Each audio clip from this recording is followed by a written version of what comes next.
So continue on with our thoughts about serving God. As we looked at last week, serving God is an honorable event. But at the same time, serving God is full of hardship. That's the main theme. Matter of fact, that's 2 Corinthians, the ministry of the new covenant that Paul's talking about. It is an honorable thing. It is a wonderful thing to serve. And as those who are serving God can testify to you, there's no greater joy. You ask Pastor Paul, no greater joy. You ask Brother Oz, no greater joy. You ask the shepherds who lead the house church. It is beautiful. It's wonderful. You ask those who come early or stay late cleaning up, helping things. There's just no greater joy than serving God. But as we looked at last week, it's also full of hardship. And therefore the message that Paul was giving is not to lose heart, because it can be hard. This week, we want to look at the second message, is not to give up. Don't lose heart, but don't give up. To have a confidence of hope that what we are doing matters. I read of a story that in Lake Spring, the president of a university called Jim to come forward and asked him to walk up to this podium. You see, he was the valedictorian of his class. And as he stand behind the podium, he was ready to give his speech, for it was a traditional that all valedictorians are to give a speech of encouragement to their student body, to his student body or her student body. And so as he stood behind this podium with his black gown, he looked to his right, and there sat in the front row of the auditorium was his mother. He turned slightly right, gesturing with his hand toward her so that all the student body can gaze at her. And then he opened his mouth and gave this speech. Not with word of affirmation, as tradition beckoned, but word of accusation. He pointed to her and said, "Sit right there is my mom, a hard, hard woman. A woman who made me do things that I did not like. A woman who made me work when I wanted to play. A woman who made me read when I wanted to watch TV. A woman who made me stay up all night to study when I wanted to sleep. She imprisoned me in my room when I wanted to be with my friends. She yelled at me frequently. She pressured me constantly. She nagged at me ceaselessly. Indeed, she is a hard, hard woman. To such a hard woman, I only have 3 words to say. Thank you, Mom."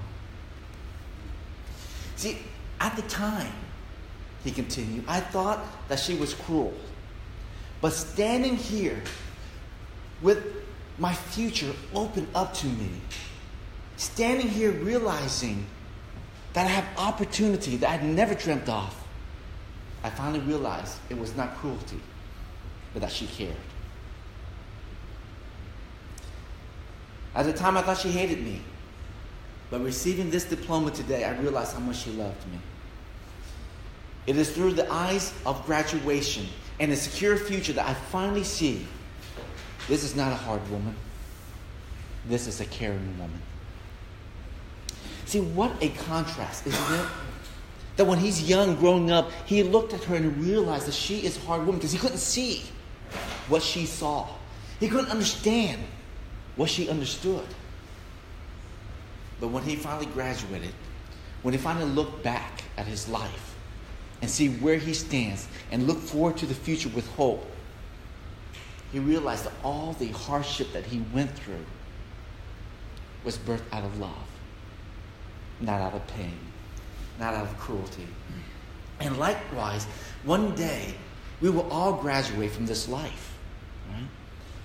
We will always, all of us will stand before the judgment seat of Christ, being held accountable for what we do, being held accountable for what we have learned, what we have gone through, what we have served, all the effort that we put in.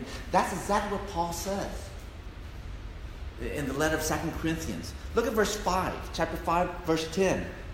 chapter 5, verse 10.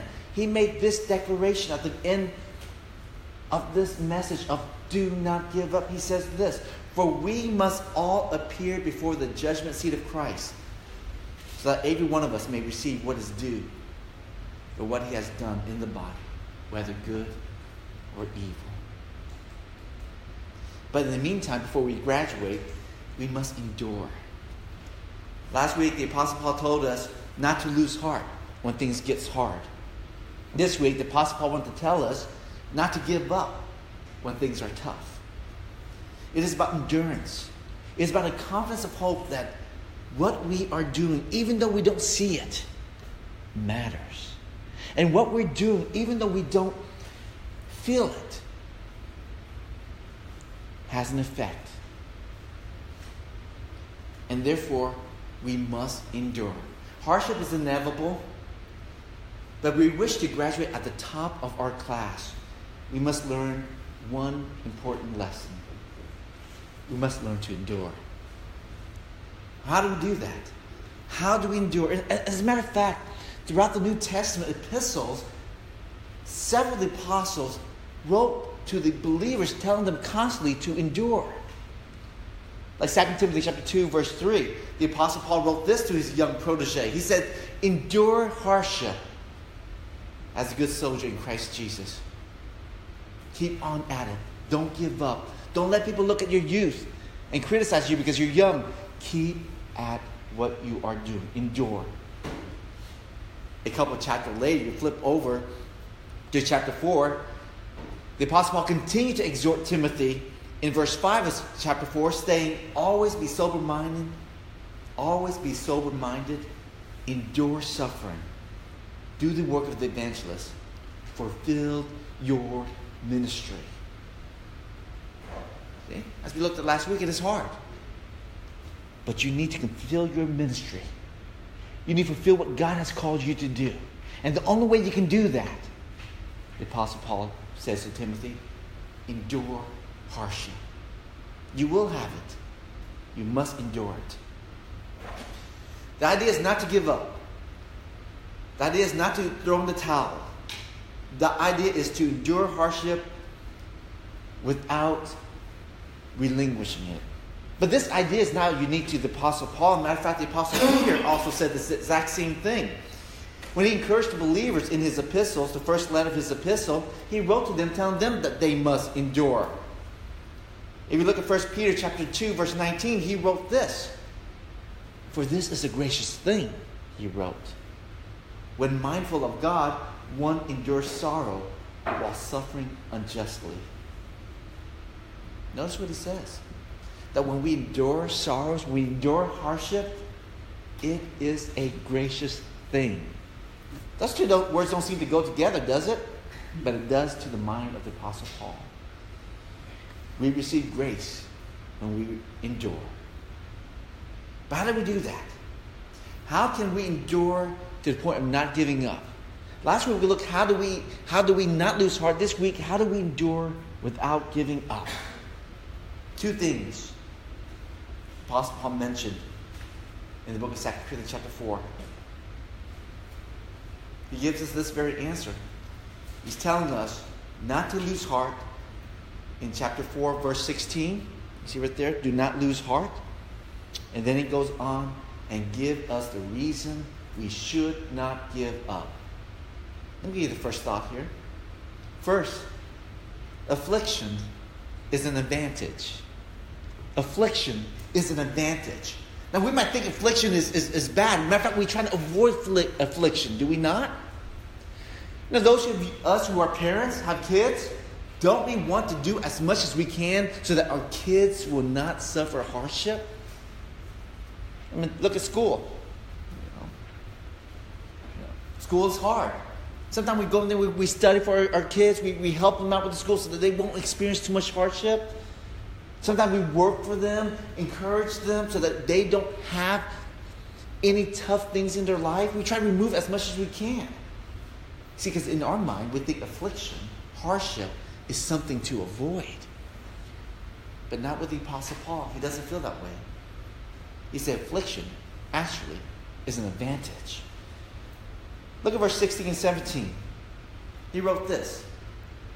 So we do not lose heart. Though our outer self is wasting away, our inner self is being renewed day by day. For this light, momentary affliction is preparing us for an eternal weight of glory beyond all comparison. Please note verse 17 again. For this light, momentary affliction is preparing for us. It is getting us ready for something. See, affliction and hardship is getting us ready for something great. But actually, the Greek word prepared has the idea of working out. It has the idea of performing something. The idea of doing something which has a result. And that's why I love the NASB. I'm still leaning toward the NSB. I love the way NSB translates. It's translated this. For momentarily, light affliction is producing for us an eternal weight of glory, far beyond all comparison. Do you see? Affliction is an advantage because it produces something for us. And the reason why we do not give up but continue to endure is because this hardship that we live through has a result. See, Paul didn't try to take it away from the Corinthians. He didn't try to do things to alleviate the hardship that the Corinthians are going through. He said straight out, what you're going through, it's kind of a good thing. And also please notice that this eternal weight of glory is not produced despite of hardship. It says, even though you're going through hardship, produced inside of you is a weight of eternal glory. He didn't say that. He said that as you're going through hardship and you get this weight of glory, it's because you're going through hardship. See, if we do not have hardship, if we do not endure through this hardship, we will not see the glory. We do not see this weight of glory being produced for us. In our house church last Friday, our brother Keith shared a very interesting story about his life. And I wrote this into my message because I didn't really ask him if he allowed me to share it. But I thought since he shared it publicly at the house church, it's public domain, so I'm just going to share it. If he, didn't want me to, well, I'm just going to ask, sorry, forgive me, and be done with that. But he shared a very moving story, a very moving testimony. And I'm really, really blessed by Brother Keith. Now, he has been wanting to serve God in ministry for many, many years. As a matter of fact, when he used to live in Houston many years ago, 10 years ago, something like that. And he had always told me, I want to serve God. I want to serve God. I want to go to seminary. I want to come out and serve God or go to Bible school. And for the longest time, he wanted to do that. But he has a wife and 2 hungry boys. And he's the sole provider of his family. So it's not easy for him to just give it all up and go to seminary. I mean, it's hard for him to squeeze out time in his life time and money to go to Bible school and get the training that he needs to become, a pastor in a church or to become a teacher in a church. It was very hard. So he does what he can. He comes early to church. And for those who comes early, he knows he comes to church early, scrubbing toilets. Yeah, Pastor Paul and I just sitting there praying. Let him scrub the toilet. He's serving. He comes. If you notice, he comes early. He serves. He stays late. He serves because he wants to give. It's the least he can do with what he has. But last year, he went through some hardship. He went through some really, really bad hardship.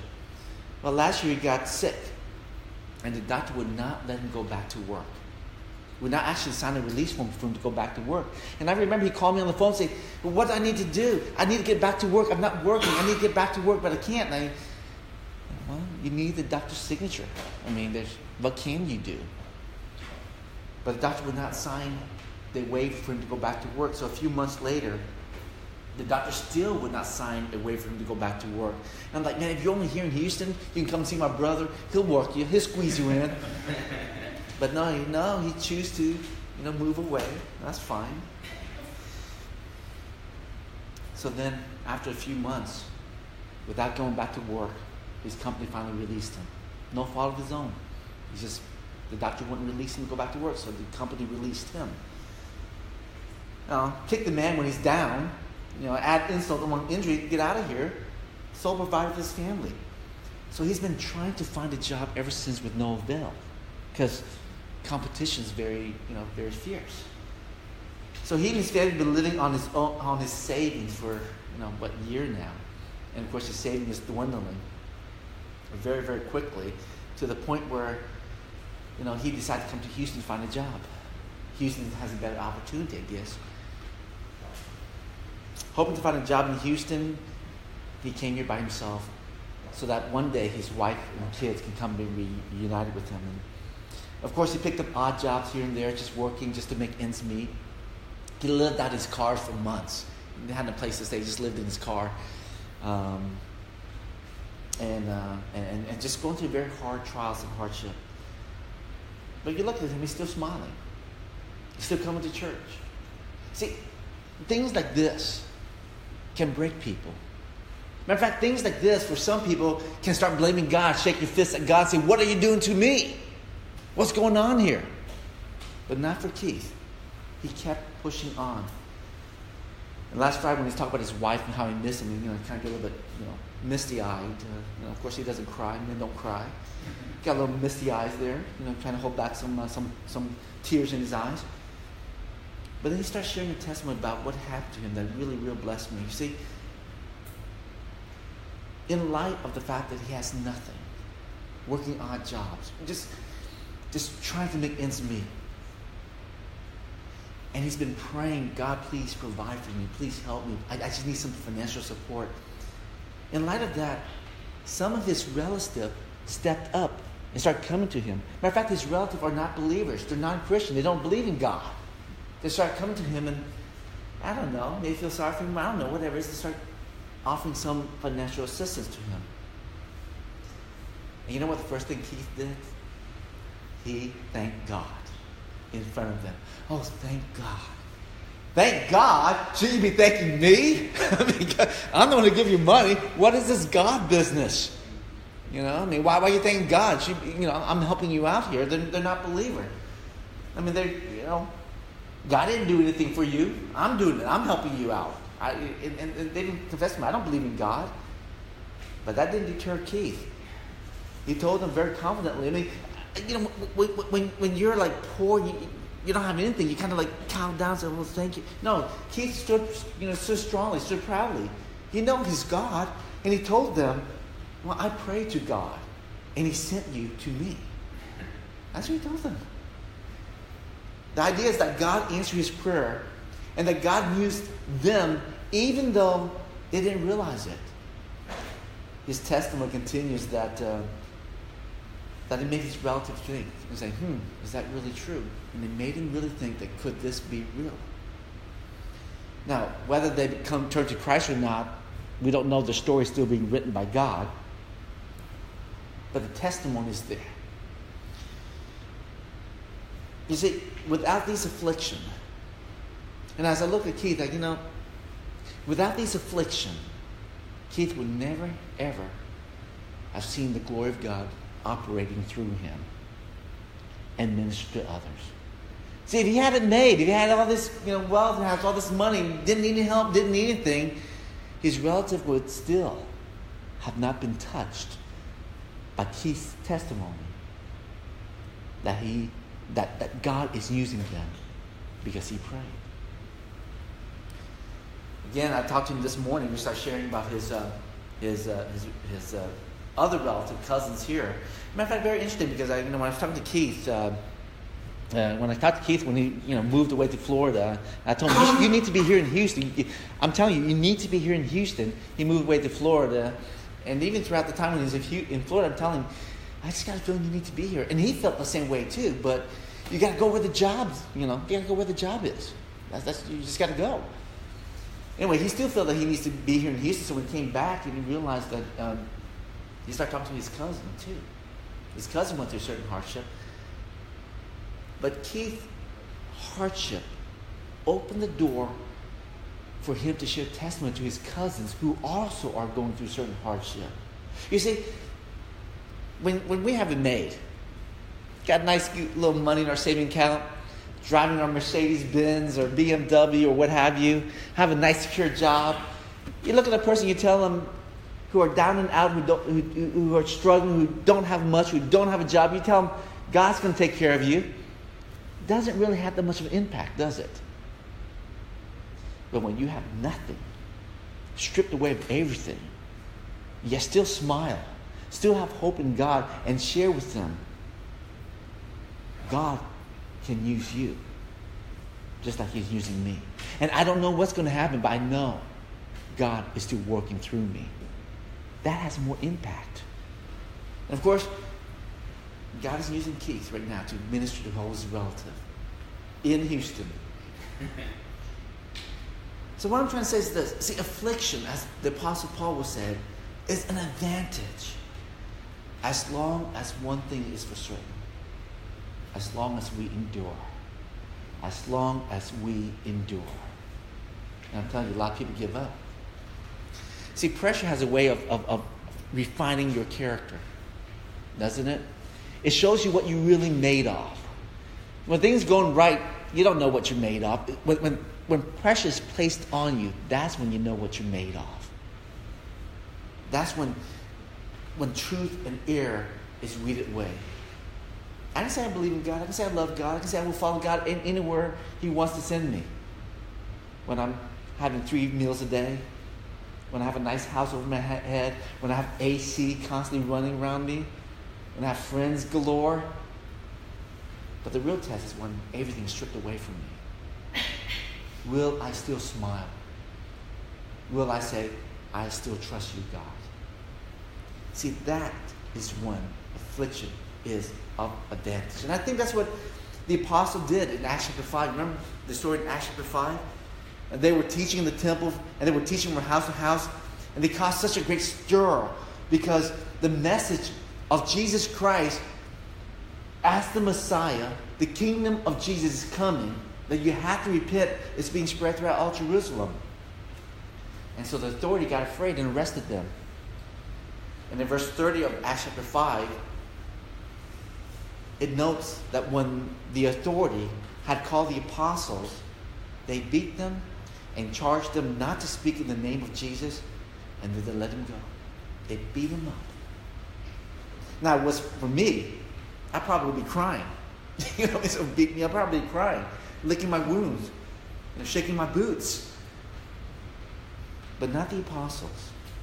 The sacred text recorded in the next verse that they left the presence of the council, rejoicing that they were counted worthy to suffer dishonor for the name. And again, to add insult to injury, pour salt on the wound of the authority, the next verse states that the apostle went right back to doing what had got them arrested in the first place. Verse 42 states that every day in the temple and from house to house, they did not they did not cease teaching and preaching that Christ is Jesus. That shows character. That turns affliction to an advantage. And you're not going to recount stories upon stories of how we learn when we suffer. For example, think about your school when you're in high school. For some of you, that's like 50 years ago. Or think about when you're in college. For me, that's just a few years ago. Think about what's your favorite teacher? What teacher you learned the most from? And if you really think about it, those are the hardest teacher. The one that pounds you. Hardest class. Looking at you, scrutinize you. They're the one you learn the most. But the teachers that are easy, you may forget their name. Affliction is an advantage. When we realize that there's an advantage or affliction, when we view our hardship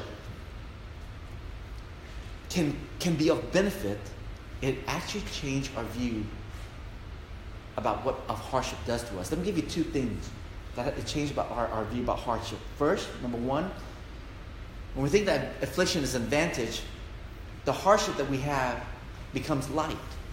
It is light.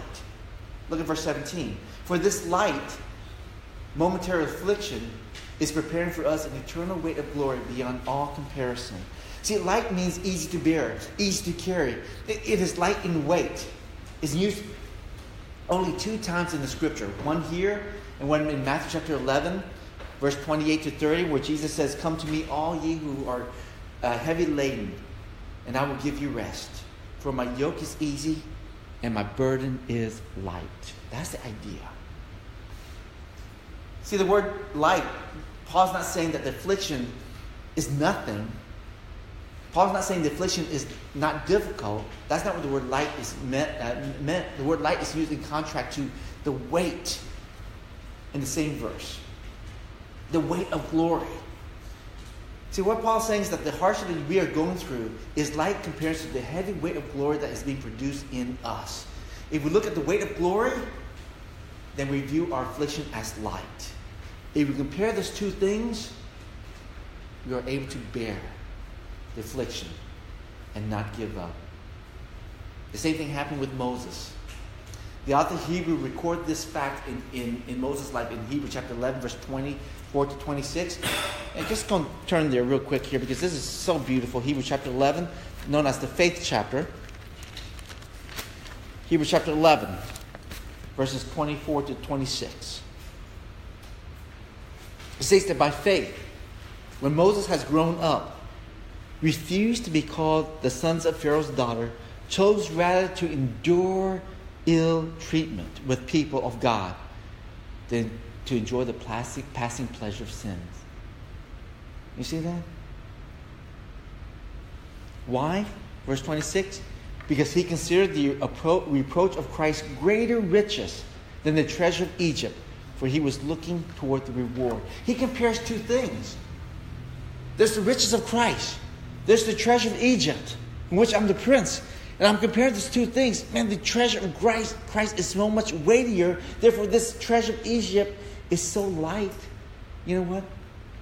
I'm going to endure ill treatment just so that I can have this.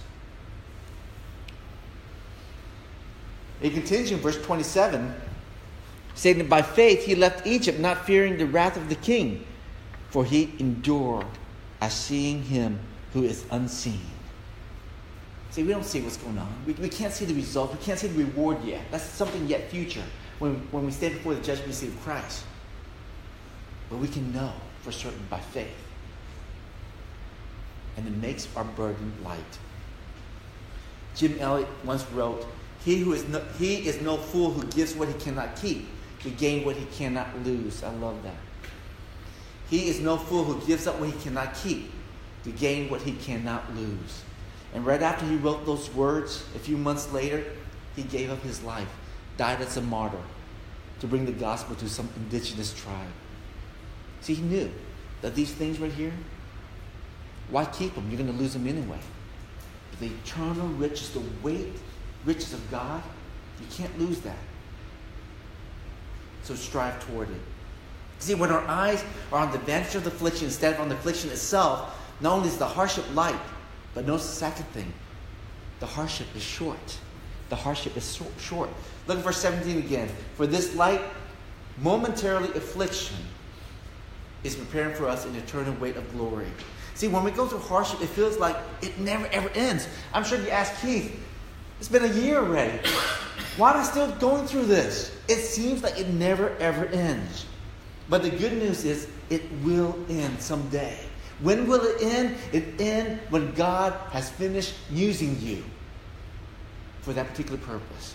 That's when it will end. See, the affliction is only a moment. Matter of fact, in the next verse, the sacred text says that the affliction is temporal. It will end. Verse 18, for the things that are seen are transcendent. The word transcendent means last for a little while, last for a time, is not permanent, is not forever. It will pass. It feels like it won't, but it will. And that's why I love the way the NSB translates. That's just still so partial with the NSB. For the things which are seen are temporal. You see, if you and I feel that hardship is too heavy and it's too long, could it be that maybe we're focusing on the wrong thing? Could it be that we focus on the temporal and not the eternal? Now, some of you may remember this. In the 1980s, the marketer came out with a very, very new strategy to sell jeans, but the jeans are ripped. You guys remember that? First time the jeans are ripped. They put it up in the store. They shine spotlight on it. They put it on the mannequin. Ripped jeans. Levi jeans. Nice pair of new Levi jeans. You remember how much it cost?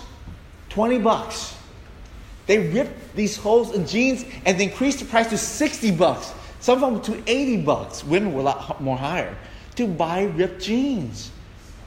Unbelievable. Usually for us, we throw away ripped jeans. Things start coming apart, we throw them away. But no, they start selling it. You see, that's what the world does. They make junk look fashionable.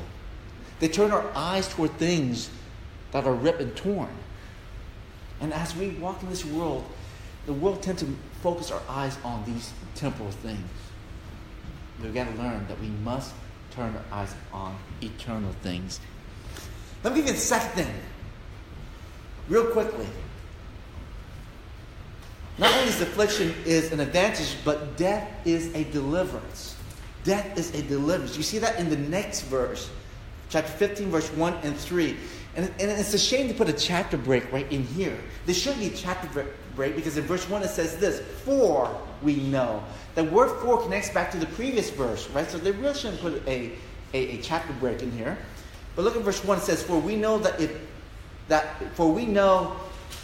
the tent that is our earthly home is destroyed, talking about our bodies being destroyed, we have a building from God, a house not made with hands, eternal in heaven.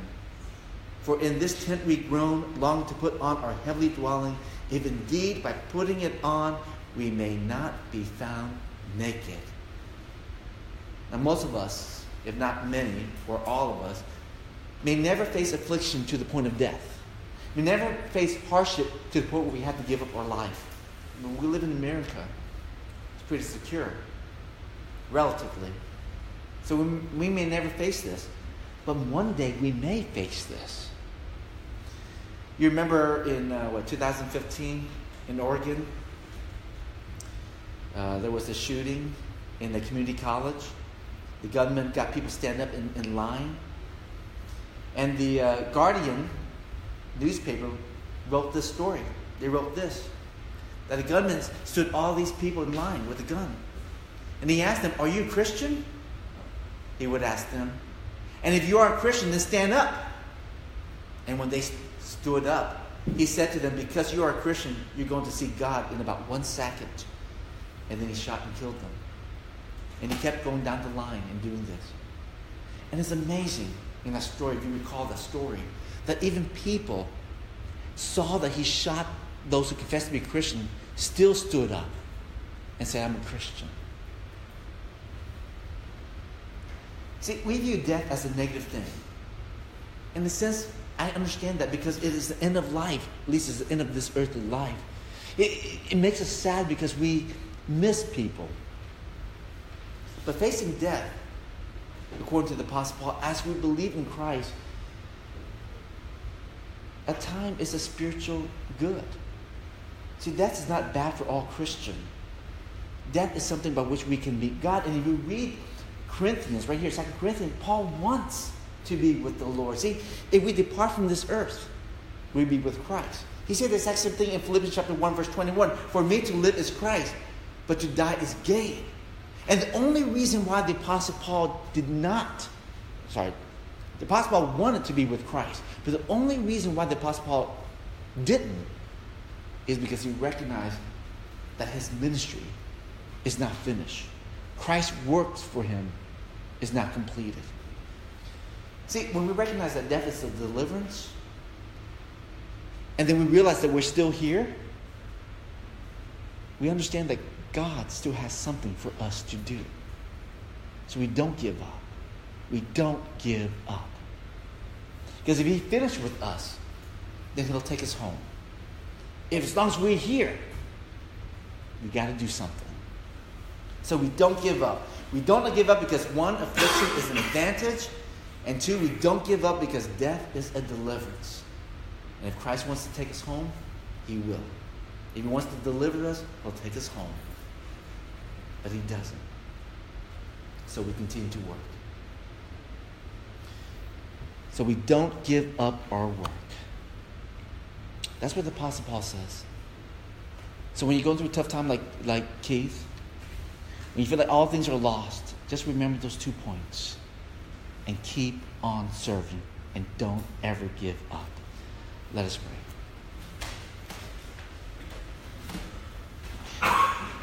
Father, at times, and according to what the Apostle Paul, we tend to focus on what is seen and what is not seen. And the world actually turns our eyes and our attention to what is seen instead of what is not seen. But we're so grateful that we have your word to point us in the right direction, to refocus our attention and refocus our eyes, that the weight of the eternal glory is far greater than what we're going through here. So, Father, I lift up my brothers and sisters, and I ask that if anyone is going through some tough time, if anyone is going through some hardship that is beyond their control, I pray that you will encourage them. I pray that you will give them hope, a confident hope, that while they're still here, it is because of your decree. It's because you still want them to do something. So help us to endure, Father God, to the end. Help us to endure with joy. Help us to endure with gladness. Knowing that when we finish the race, when we fought the good fight, we may hear those pleasant words from your mouth. Well done, thou good and faithful servant. Come into my kingdom. So we thank you so much for encouraging us. In the name of your Son, Jesus Christ, we pray.